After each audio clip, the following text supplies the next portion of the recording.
ngithi vele ngiyalala ngiyayibona le ndoda isedubula lo mntana abantu eloke phefumula kabuhlungu ize light amshayi inhlamvu yokugcina. Akubo mina mathe ngemlonyeni sibabaze bangamathuko yokudunyuzwa kubulawa abantu abali-18 elusikisiki eMpumalanga Kapa. Sekube nesinye isehlakalo sokudunyuzwa kubulawe abantu abali-7 e-Orange Farm.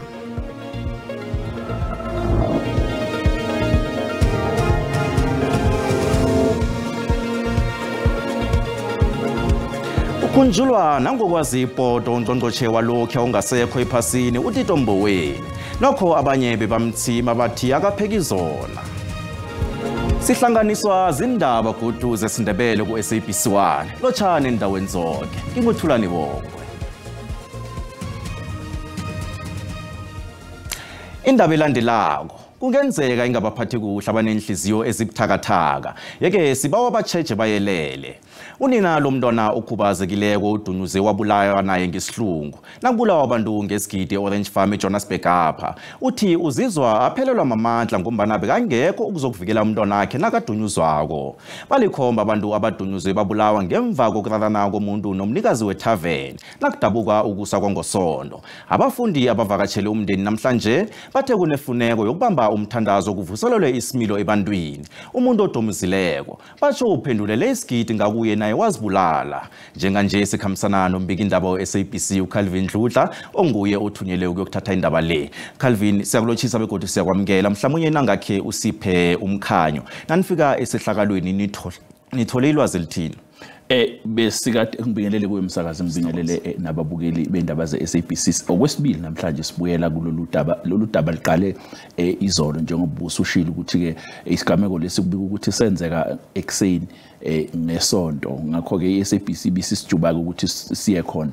Izolo mangabe sifika isimo besishube kakhulu njengoba sithole amanye amalungu omndeni uzokhumbula ukuthi bebesaqeda kuzwa ukuthi kwenzeke lesigameko. Sike sakhuluma ke sikhuluma nophiko lwendaba lezi zesingisi 404 bechaza ukuthi ke ophunyukile uphunyuke kanjani isimo besinzima bekhala bengakwazi ke ngisho ukuyilawula. Sakhuluma ke nomholi wasendaweni ke washo ukuthi ke vele lapha igameko ekanje yize ingavamisile kodwa izingalobugebengu liphezulu kakhulu. Mhlawumnye ke nanikhulumisana nomndeni wona ubeka uthini ngalesi sihlakalo esimbi kangaka? Umndeni ushaqekile, umndeni nawo uthi ke ubungasilindele lesigameko ngoba uzokhumbula ukuthi ukusuka kwaso akekho umuntu obesilindele ngoba siqale endaweni yokuphuzela utshwala. Uma ngabe sitshelwa thina thimbale indaba ze-SABC ukuthi lolu daba liqale endaweni ke yokuphuza la umnikazi wendawo yokucima ukoma exabane khona nomunye umuntu obevakashe la kulomuzi okwenzeke khona isigameko. Uzokhumbula ukuthi bekunomcimbi wokukhokhwa kwamalobolo. Bathe mangabe bexabana umnikazi wethaveni wavala wahamba waye kwakhe ke ngokusho kwabo wabuya nesibhamu wazodubula. Uma ngabe ke edubula ufike wadubula wonke ke umuntu amthole ngaphakathi kodwa ke ukhona umama okwazile ukuthi aphutyuke abaleka yocasha. Ngelwazi ke nanikhulumisana nabanye kade bakhona bebazana na sengitsho umnini thaveni lo nomuntu odunyisiwe kolo. Mfowethu asinaso isiqiniseko sokuthi bebazana kodwa sikwazi ukuthi odutshuliwe obekade exabene nomnikazi wethaveni omunye wabantu ababandakanyekayo kulolu dweshu ube umuntu ovakashile ngoba bese ngishilo ukuthi ubezolobolo ube umkhwenyana wala kwenzeke ekhona lesigameko. Akucaci kahle ukuthi mhlawumbe ngaphandle noma ngaphambi kokuthi kuxatshanwe ethaveni bebazana yini noma bake babonana yini ngaphambilini kodwa udaba kuthiwa ke lususo ukuthi ke lo obe omunye wabandakanyeka kulodweshu isulu besincike ngeButler Gate wasethetha kumnikazi wethaveni ukuthi yindaba uncika ngeButler Gate yindaba ungasuki kwaxatshana lapho ke kwasekuyaliwa. Calvin siyathokoza. Sibonge kakhulu. Loyo mbiki indaba wethu uCalvin Dludla walapha kwa SABC News. Kubotshwe abasolwa abangaphezulu kwekhulu amapolisa nabekasejimeni lokulwa nobulelesi kunye nokubhudululwa kwamaphandle anganenongo ngemthetho eThekwini. Abasolwa abali-15 kutholakele ukuthi balapha ekhethu ngongemthetho.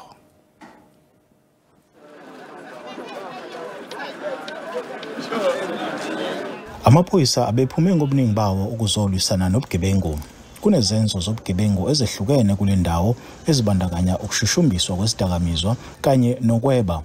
Iziphathimandla zaKwaZulu-Natal zithi zizimisele ngokunqoba ubelelesi kulesifundazwe.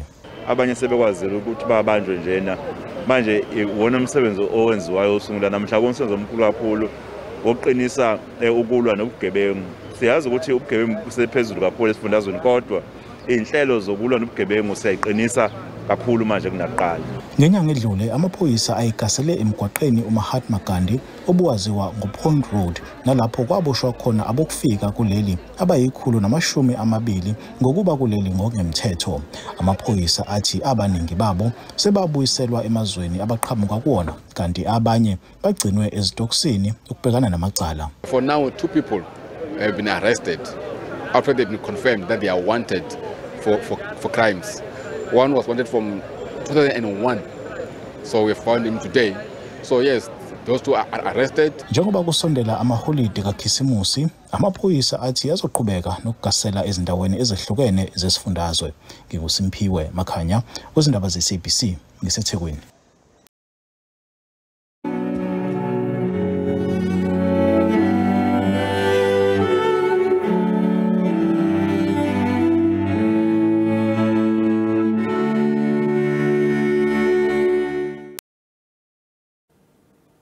Ungqongqotjhe walokhuya wezemali uTito Mboweni ubukwenge imisebenzi yakhe emihle yemthetho yezemsebenzi elizweni lekhethweli kunye nokuthuthukisa umnotho weSouth Africa ngemva kwesikhathi sebandlululo.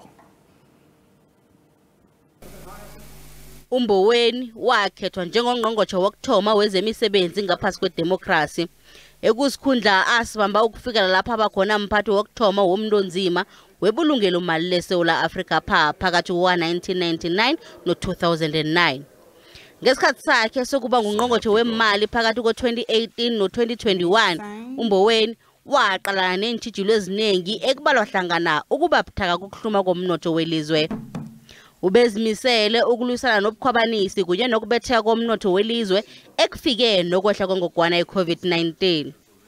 Umphathi webulungelo mali elikhulu leSouth Africa apha olisetshahanyako ubuka uMboweni ngokubumba imithetho yezomnotho ngemva kwesikhathi segandelelo kubalwa hlangana ukulola i-Central Bank ekuzijameleni. He shaped the post-apartheid economic policy before he even joined government. He was instrumental in setting out the economic policy of a post-apartheid government, including, by the way, championing the independence of the central bank even before the constitution was written. Uthi uMboweni akhange athome ukukhuthala ngemva kokubekwa engikhundleni kodwana ubevele amuntu majadu nakade nangaphambi kokuhlolwa komthetho sisekelo welizwe. Ala kwaMboweni njalo ube yikhona nepotwa njalo nje uMboweni. Ngo-2018 nakukhulunywa yomraro wezemali nokuridila komnotho, uMboweni wathi abantu bangaphelelwa buthongo ngenxa yomtlhago. Ababeki ipotwe eziko bapheka bakukhanga emasimini. So help me God. So help me God. Ukuba ngqongqotjhe akusimsebenzi ofuna ngunanyana ngibani. Khulukhulu emnothweni ohahlaphazwa kusetshenziswa kwemali ibudlapha. Yeke kuthe bona kuthoma ukukhuphukele, ungqongqotjhe wabona ngcono ukuthi ayokupholisa ihloko ngikhwitshini. Ukudle bekakupheka bengingasikudle kusezingeni lamaphaliswano wokupheka kodwana bese lekunokudla azilingele khona nokho khona batsho bekudleka bakuzwako kodwana nyanyana nginjalo abanye inkundleni zokuthindana bebabuza bona uyibangisani eyinakayihabelela ingigitsela kangaka wabe wabuza nokuthi alo ikonofula ngemlonyeni umuntu usala njani nakaqeda ukuyidla ubekayipheka enza isitulo sakhe esikhethekileko nesaziwako abelani nabelandeli bakhe enkundleni zokuthindana. Abanye bakhombisa ungakuthandisisa ukudla kuphekako kanti abanye bazibuza ngokubana udla yedwa. Bekwagcina kuthonywa i-#Tito Mboweni challenge. uMboweni ubenganandaba nalabo bebamthima ngokudla kwakhe wayesolwa rage njalo ahabelela izinto zakhe ngepotweni aqoba namaqathe enyama. Bekungazi umuntu bona mhla nokho uphekane bengeze wamqinisekisa njengemakethe zemali zona ezihlala ezichukuluka. Bekuba lithabo nakapheka ukudla okujayelekileko. uMboweni bekangafuni ukulibona ibhlege leface bekalipheka nje. La ngenisela abakhiqizi beface le imali kanti yena waduma kakhulu. Abanye bebambiza ngoMinister of Pill Charts, abanye bathi nguMr Lucky Star. bekathi ukupheka kuthoba umkhumbulo kodwana ubepheka njalo kube ilizwe lisemrarweni ngombana bekamuntu ohlonitshwako wamukelwa nakabe kwajengelunga lecabinet godu ikhwitshi lona besolo lichise njalo kodwana waragela phambili nokwenza kuthandako njenganje iziko licimile ifoskoti phanye kwemphegweni nakusikotlela sisele sidududu ebebathanda isandla sakhe ekuphekeni bafe sepoto bayadela lapho bakhe bakunambitha ukudla kwakhe. Ekhasini lethu leFacebook sibuze ukuthi nizomkhumbula ngani ungqongqoshe walokho uTito Mboweni. Asicale umbono wakho mbukeli uyalandela.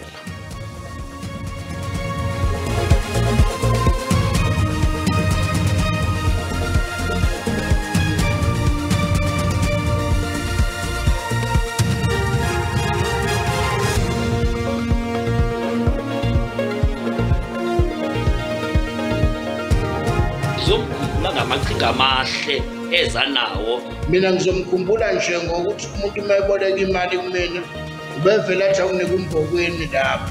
Imali u200 sayazi ngaye esaneveli ngaleso sikhathi. Ngangungqongqoshe wezemali owazi indaba zakhe. Okunye ke engamkhumbula ngakho isignature yakhe kwemali yephepha. Bengabanye babaholi ababambe iqhaza elikhulu eNingizimu Afrika ukuthi ibe yilento eyiyona namhlanje.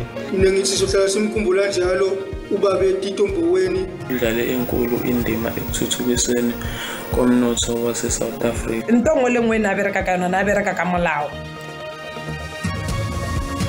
Umbono ngewombukeli SABC ayizokuthweswa umlando wokuziphendulela kombono wombukeli. Nasibuya entolo. Esikolweni angisazi njengoba bengile ukuthomeni ngoba mina vele before ngithoma ukudlala ikarate avele umuntu angisukela vele besikhala. Uthi bewazi bona umdlalo wekarate ufundisa abantwana ukuzikhalima. Mhlawumnye nje kuphele nezenzo zokuthelisana enkolweni. Silinda sibuye entolo.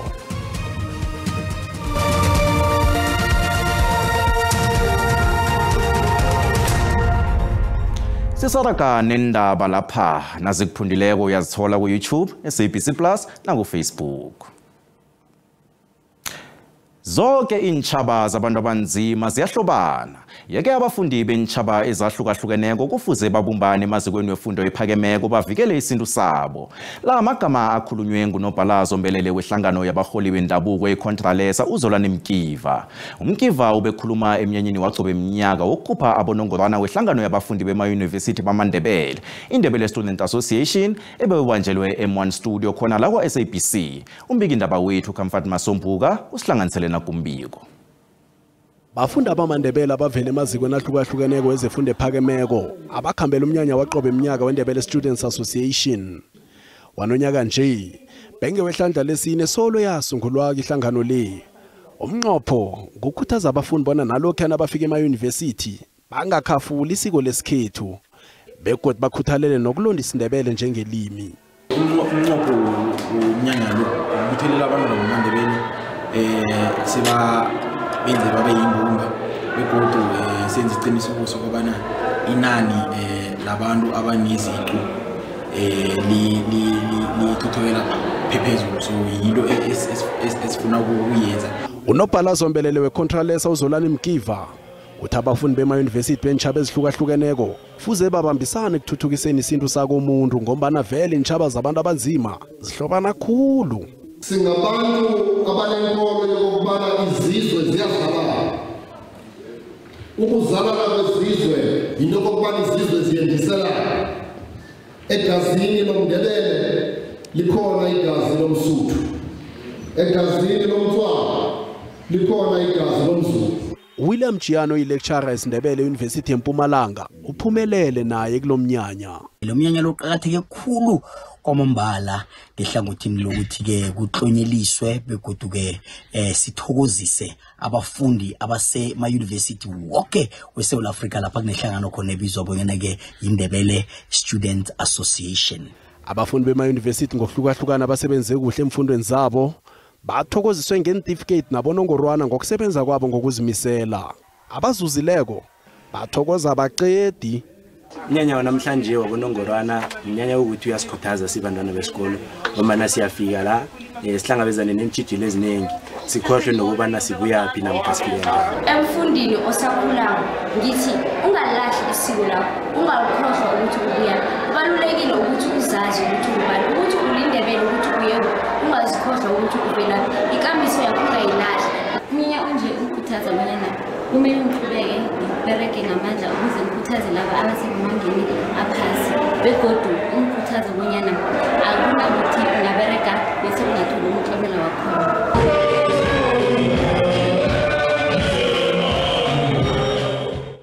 Kanti-ke beNdebele Student Association bathi umnyanya lo nawulinganiswa nomnyaka opheleleko ukhule bowabuyeleleka amahlandla amane begodwa banethemba ukuthi nangomnyaka ozaka abafundi bazokuphuma ngobuningi bakhambela umnyanya ofana nawo lo njengoba nakulindeleke ukuthi uragele phambili nangomnyaka ozako. Endabeni ze-SABC nginguComfort Masombuka ngikubikela ngise-M1 Studio e-Auckland Park eJohannesburg. Uthibe wazi nje bona umdlalo wekarate akusimdlalo wokufundisa abantu ukulwa nje kwaphela kodwa na ubafundisa nokuzikhalima ukuthi umuntu nakenza into athome ngokuyicabangisisa. EMC batsho kunjalo lokhu kunjengombana kuhlonywe igatsha lezokufundisa abantwana umdlalo wekarate kwamhlanga eParliament eMpumalanga. Ngomdlalo lo kube nguwe ukuthuthukisa amakhono omdlalo wekarate nokubuthelela abantwana ukuthi bangenzi izinto eziphambene nokulunga. uDlozi Mnisi usihlanganisele nakumbiko. Uthemba Lusenga weminyaka ema-48 obudala wekangala uqeda isikhathi sakhe sonke azinikele ekufundiseni ngamakhono womdlalo wekarate ebantwaneni beminyaka emihlanu ukuya ke-18 obudala emphakathini wakamhlanga eMpumalanga. uLisenga uthi ukufisa ukubona ituthuko ebantwaneni beMpumalanga. Ngifisa ukubona abantwana baseMpumalanga nabo babakhulu njengamanye ama-province because iMpumalanga mawuthi ayibheka ayitholi uncedo oluright ngokwekarate so that mina ngikhona for iMpumalanga ngizoyiphakamisa iMpumalanga. uLisenga uthi uthoma ukufundisa ikarate ngo-1995 ekangala kwathi ngo-2007 wafudukela kwamhlanga ekukulapha afike khona wasungula isikolo sakhe sekarate esibizwa nge-Kyokushin MAA Federation eMpumalanga. Abanye babafundi abazibandakanya emidlalweni lo bathi ukudlala ikarate kubasiza kakhulu ukuthi bazivikele ezehlakalweni zokutheliswa enkolweni nokuthi bakhona ukuzikhalima umuntu ayicabangisise into ayenzako. Omunye lapha uthi bekanesandla kakhulu ekuthomeni bekuthi nabamthoma-ke esikolweni bezwe ngeguduva ebusweni. Esikolweni angisali njengoba bengile ekuthomeni ngoba mina vele before ngithoma ukudlala ikarate vele umuntu nangisukela vele besikhala. Naseklasini lambe bathi mina angimntazana kosele ngidlala ikarate. Ikarate ngiyabesana kuphela ngoba besana bakwazi ukubetha. Njengaba-prova wrong abatshela ukuthi ikarate akusingiyabesana kuphela. Ikarate ngiyawoke umuntu. Bekufike nabakwaZulu Natal nakuhlonywa leli lakwamhlanga bazokuhlopha umnyanya. Okubaluleke kakhulu ukuthi uThemba namhlanje is the official branch chief Kyokushin MMA eMpumalanga province. Siyamhalalisela. Nakusenjalo sele babuthelela abonongorwana abanengi hle emaphaliswaneni wemfunda newelizweni abawangeneleko. Kanti usihlalo womkhandlu ongamele wezemidlalo esingeni senkangala uthi bayawusekela umdlalo lo kanti bathemba ukuthi uzokuba nomthelela omuhle ebantwaneni. Namuhla ngifuna ukumhalalisela neteam yakhe because umuntu okhuthele ke kunkangala sinamadi ethemisile on his own kuna 32 watts unamadotsho awu5 now hamba uthi iMpumalanga yonke unedotsho eDelmas unedotsho eGrill unedotsho eHlanzeni and that tells you ukuthi nase eWitbank that tells you ukuthi umsebenzi awenzayo umkhulu kakhulu bekafanele asithole le certificate. Abafundi abazibandakanya emidlalweni lo banyule ukuyoba yingcenye yomnyanya wabonongorwana oyokubanja ngoNobayeni eBronkhorstspruit nomnyaka kanti baba wayisekele kunye neminikelo evele ebantwini neminyangweni wezemidlalo.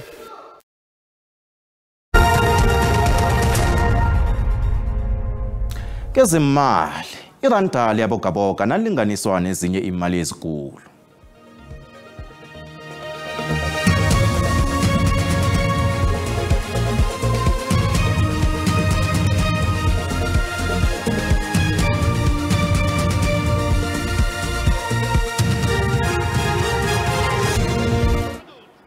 Asigijimele ngekwekwezini sizwe abazumi ukuthi bazume njani namhlanje. Sibuka uzumekile.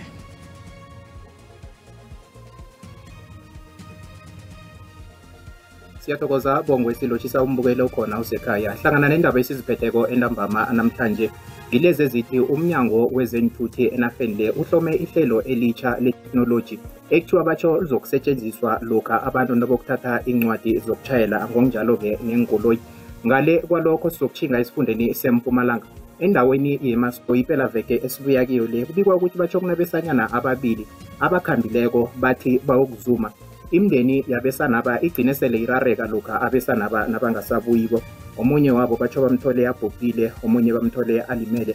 Sizokuthingana lapha-ke esifundeni saKwaZulu Natal lapha eDurban. Amapholisa wenarha le ngokusebenzisana namapholisa kamasipala weDurban ngokunjalo-ke nabavela-ke emnyangweni wendaba zangekhaya basejimeni lokuthi babhudule lapha edrobheni leDurban. Sikhuluma nje bakhona-ke sele babotjhiweko-ke kilokhu. Ngizo-ke indaba esiziphetheko entambama namhlanje. Thoma njenge-awa lesithandathu beke ukubumbana i-awa lekhomba khona lapha kuKwekwezi FM. Sithokoze ithuba.